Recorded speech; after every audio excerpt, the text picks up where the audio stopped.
አብዛኛው ዩቲዩበሮች በ2026 ሊከስሩ ነው። ለምን እንደሆነ ታውቃላችሁ? ሁሉም ሰው ኤአይን ተጠቅሞ ተመሳሳይና አሰልቺ ቪዲዮዎችን ስለሚሰራ ውድድሩ እጅግ ከባድ ነው። ነገር ግን ጥቂት ብልህ ሰዎች ማንም ትኩረት ያልሰጣቸውን ግን በሚሊዮን እይታ የሚታፈስባቸውን አዳዲስ መንገዶች አግኝተዋል። በዛሬው ቪዲዮአችን ፊታችሁን ሳታሳዩ በወር በሺዎች የሚቆጠር ብር የምትሰሩበትን 7 የዩቲዩብ አውቶሜሽን ድብቅ ዘርፎችን እነግራቸዋል። በተለይ ቁጥር 1 ላይ የምናየው ዘርፍ በአሁኑ ሰዓት ላይ ከፍተኛ ክፍያ የሚያስገኝ ዘርፍ ነው። ይህንን ቪዲዮ እስከ መጨረሻው ማየታችሁን አትርሱ። ቻናሉን ደግሞ ሰብስክራይብ፣ ቪዲዮን ላይክ በማድረግ ጀምሩት።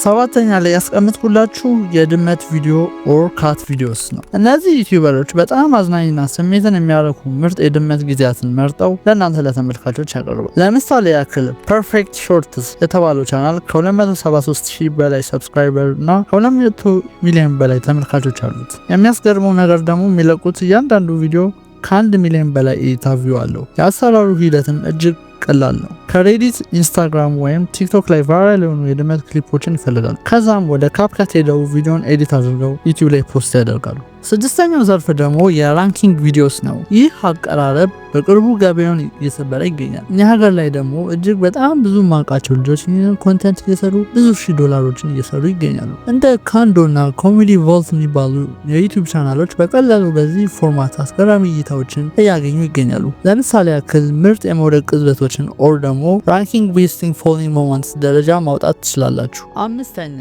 ታሪካዊ ወይም ሰርቫይቫል ታሪኮችን ማቅረብ። ሂስቶሪካል አርኪቴክት የተባለ ቻናል አይነት ቪዲዮ በመስራት በወር ከ4,000 እስከ $11,000 እያገኘ ይገኛል። ስለዚህ እናንተም ለዛይም ቪዲዮዎችን በመስራት ገንዘብ መስራት ትችላላችሁ። 4ኛ ፐርሰናል ፋይናንስ ወይም የግል ፋይናንስ። ይህ በዩቲዩብ ላይ በከፍተኛ ክፍያ ወይም ደግሞ እጅግ በጣም ከፍተኛ አርፒኤም ካላቸው ዘርፎች ውስጥ አንዱ ነው። አንድ ቻናል ደግሞ ይህንን ዘርፍ አዲስ ቀላልና ተዛማጅ እያደረገው ነው። ኒክ ኢንቨስትስ የተባለ ቻናል የዕለት ተዕለት የገንዘብ ውሳኔዎችን በመተንተን በወር ከ4,000 እስከ $13,000 እያገኙ ይገኛል። ተመልካቾችን ውስብስብ በሆነ ጽንሰ ሀሳብ ከማጨናነቅ ይልቅ ቪዲዮዎችን እንደ ተራ ወሬና እንደ መዝናኛ እያቀረባቸው ይገኛል። ቻናሉ ጎልቶ እንዲወጣ ያደረገው ብራንዲንግ ሲሆን በምስልና በቪዲዮ ላይ የሚለይ ገጸ ባህሪ ተጠቅሟል። 3ኛው ዘርፍ ቋንቋ መማሪያ ወይም ላንጉዌጅ ለርኒንግ ነው። ይህ ዘርፍ ከፍተኛ ROI ካላቸው ዘርፎች ውስጥ አንዱ ሲሆን ሚስተር እንግሊሽ ቻናል፣ ጀርመን ቶክስ እና ፍራንኮ ቶክስ ያሉ ቻናሎች ይዘታቸውን ለመምረጥ 30 ደቂቃ ብቻ ነው የሚፈጅባቸው። የሚሰሩትን በኤአይ ድምጾች፣ ምስሎች እና እንዲሁም መሰረታዊ ኤዲቲንጎች ተጠቅመው ነው የሚሰሩት። 2ኛ የሰዎችን ታሪክ ድራማ ወይም ደግሞ ፐርሶናሊቲ ሎ ቪዲዮ መስራት። ይህ በጣም ካሉት ያልተገመተ አንደርሬትድ ኒች ነው። እናም በጣም እያደገ ያለ ዘርፍ ነው። ዘማስክድ ሼፍ የተባለ ቻናል ጥሩ የተባለ ብር እየሰራ የሚገኝ ቻናል ነው። ይህንንም ፎርማት እነሱ አልፈጠሩትም። የዩቲዩበር ድራማ አቀራረብ ወስደው ወደ ሄልዝ ኪችን ሾው ቀይረውታል። ይህንንም ኒሽ ለመስራት ብዙ አይነት ሪያሊቲ ቲቪ ሾዎችን መጠቀም ትችላላችሁ። ለምሳሌ ማስተር ሼፍ፣ ዘ ባችለር፣ ሰርቫይቨርስን መጠቀም ትችላላችሁ። አንደኛውና የመጨረሻው ዘርፍ የ3D ስታይል ዶክመንታሪ ማዘጋጀት ነው። ይህኛው አሁን ላይ ልትገነቡት የሚችሉት አትራፊ ዘርፍ ነው። እንደ ፈርን እና ብላክ ፋይልስ የተባሉ የዩቲዩብ ቻናሎች በ3D አኒሜትድ ዶክመንታሪ በአንድ ቪዲዮ ብቻ በሚሊዮን የሚቆጠሩ ብሮች እየሰሩ ይገኛሉ። ዩቲዩብ አውቶሜሽን መስሪያ መንገዶች።